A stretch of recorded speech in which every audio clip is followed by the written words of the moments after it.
So we reached April. We're into April now, and who's the fool on the 1st of April? Was it you or was it me?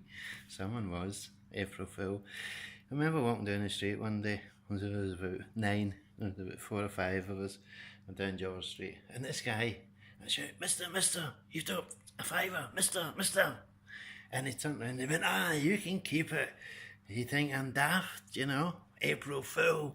And he laughed, and anyway, I slid straight in between my brothers and sisters who were there and snatched this £5 note up, and I waved it in my hand. Hey, mister.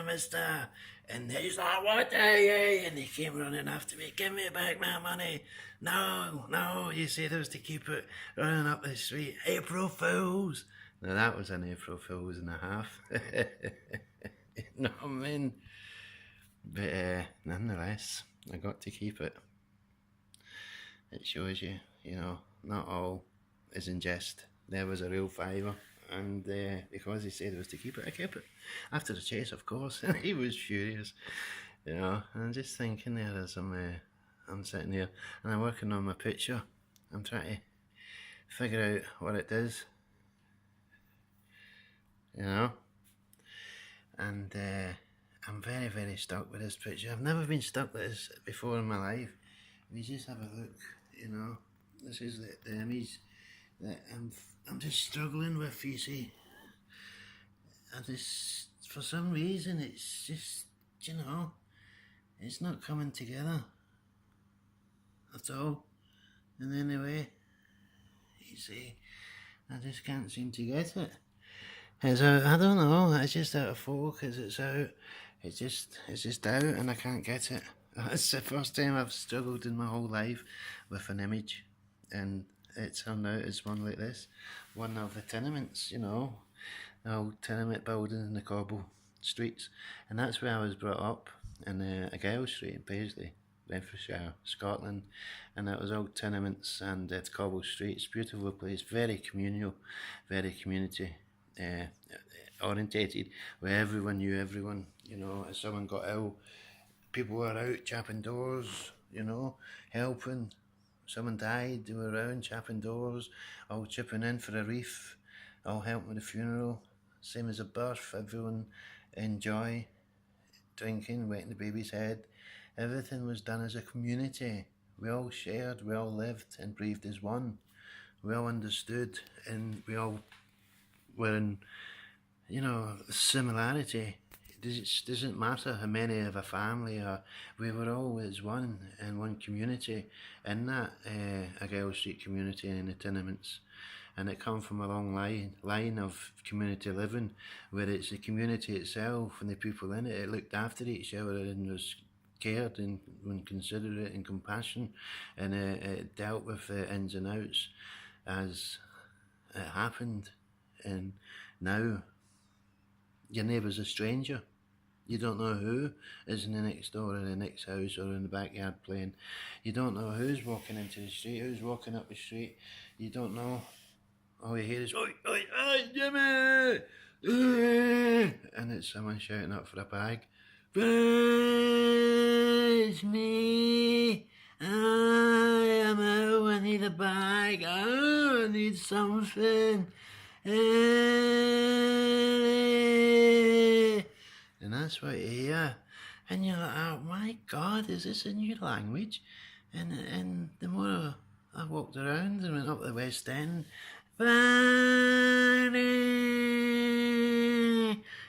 mate, you got 5 pence. I need to get what do I need? But I need 5 pence. Oh, please. You're diamond. I'm with you. I'm sky. I want a bag. And you're looking, if you don't give them 5 pence, they want to curse you and fling things at you and call you all sorts and blacklist you. I was blacklisted when I was going to town because I wouldn't give any more money out. I asked, well, would you like a roll and a coffee instead? Oh, I'd rather have the money. That man. I don't know what you mean.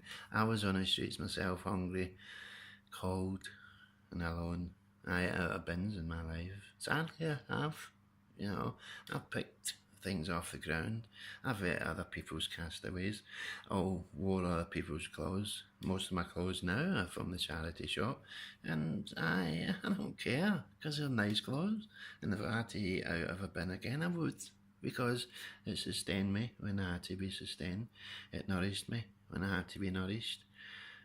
That was my choice. I ran away to London at an early age. Okay, I was wanted for firearms and the police were upset with me and things like that, but nonetheless, I was on the run, and as a young kid, not understanding the enormity of my behaviour, my actions, and this is why just now the I try to do and help with the youth with the knife crime and the concept that they want to be a gangster, because they start out that way and they want to be, I'm going to be the man, and give it a year or two, it's Jimmy,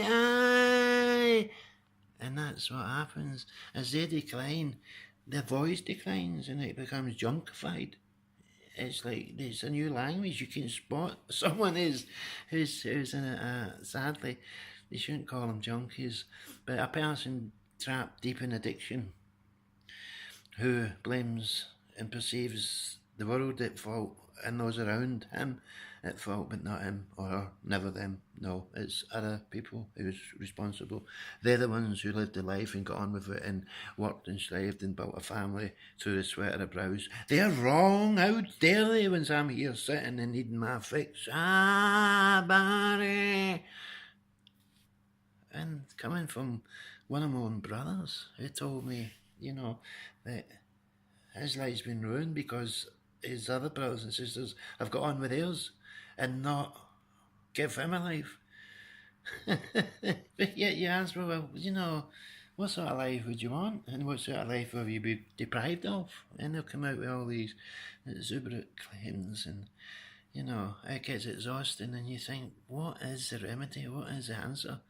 But then you think, well, what was the question? We lost the question, so how do you expect an answer? Because society has now just become blind and hardened to the person sitting down with his hand out with a cup asking for 5 pence for a cup of tea. There's no more April Fools where you'll find a fiver and run away and it'll be a joke that you keep it because you were faster. His folly for saying keep it. There's none of that spirit. There's no more community harmony where you knew your neighbour.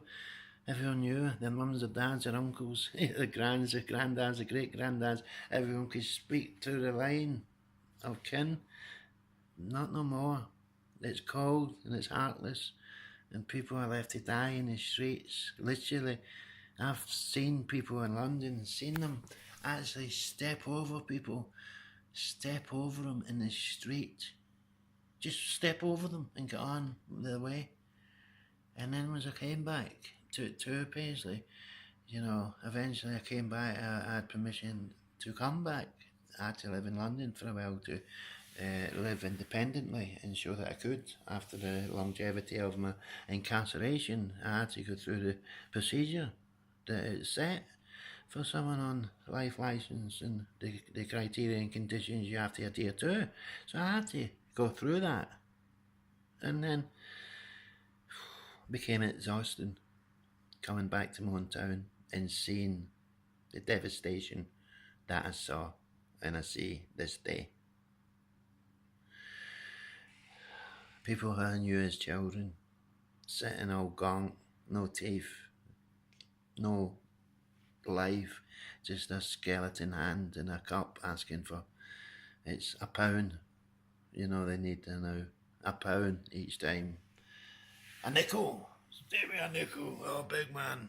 Aye, and I do, and many a time I've tried to help and I have helped, but I'll not help someone who's gone and running straight away to their off licence and getting beer, or running straight to the dealer as soon as they've got £10.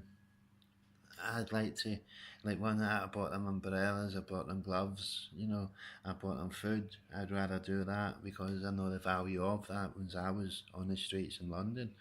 And it's not a nice life, it's a horrible, soul destroying in existence, but the drugs are to blame, or the substance that they take, they say, to escape from that life, but yet they delve themselves deeper into it, and the tolerance goes deeper and higher, so they need to get more of the substance to reach normality, just to be normal.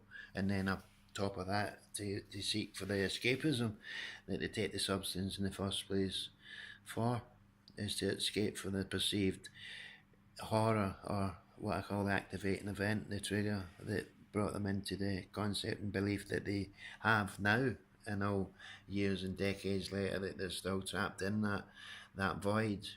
And it's self reflection of blame. It's not taking responsibility, accepting that it might be the person who started or continued the life that they now say was no fault of their own. It was a reaction to an action perpetrated upon them. Now, that does happen. There is people who's been horrifically treated as minors, and terrible, terrible things done by adults to them. And some ways you can relate, but surely there comes a time and the help available where you could deal with such things, and you don't go continually on the streets or seeking drugs or drink to mask that constantly throughout your life. There has to come a time, surely, that you want to look in the mirror and say, I want a life, I deserve a life. Is there people who can help me achieve this life and put me on that road to recovery? And yes, I would say there is, but you have to want it. You have to want to go out and get it. It's like me in this picture.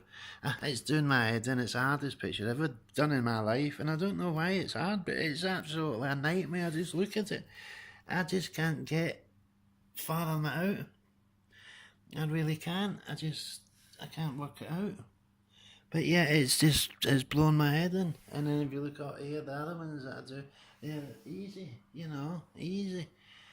But me, I'm struggling with it, and I've never experienced that. But I'm going to plod on with it and see what comes from it. And cause I love to express myself, because that's the way I do express, is through the canvas or through words. It's a beautiful form of communication. And now in Paisley, there's so many creative people and situations and events that is occurring, and especially if you go to Made in Paisley, Caroline and Sandy, is one of the most fantastic places in the town, where if you want to indulge into arts and creative abilities, then do go there and do look that place up and have a visit, because it will change your life. It is fascinating, it is beautiful what's happening. I'll go down to see with Gary Byers down in Paisley Centre with his stall. Absolutely incredible work. There's great people in Paisley, and there's a great atmosphere and togetherness of people wanting to change and improve the lives of all, not just the self, but for all, for the better, and to enhance our town and to bring our town to the forefront, and to be proud of our town, the heritage and the people who's passed before us and the people yet to come. Well, it's our job to give them a society for their children that they can be proud of, not having to pass by the West End and hear, "Ah, bye." No, that frightens children, as it did my own stepson. It's wrong. Please, if you want help, seek help. Help is there. We're down to St Edmund Street. It's there. The drug services, the recovery, it's there. Everything is available. If you want it, reach out and you shall have it. Anyway, God bless.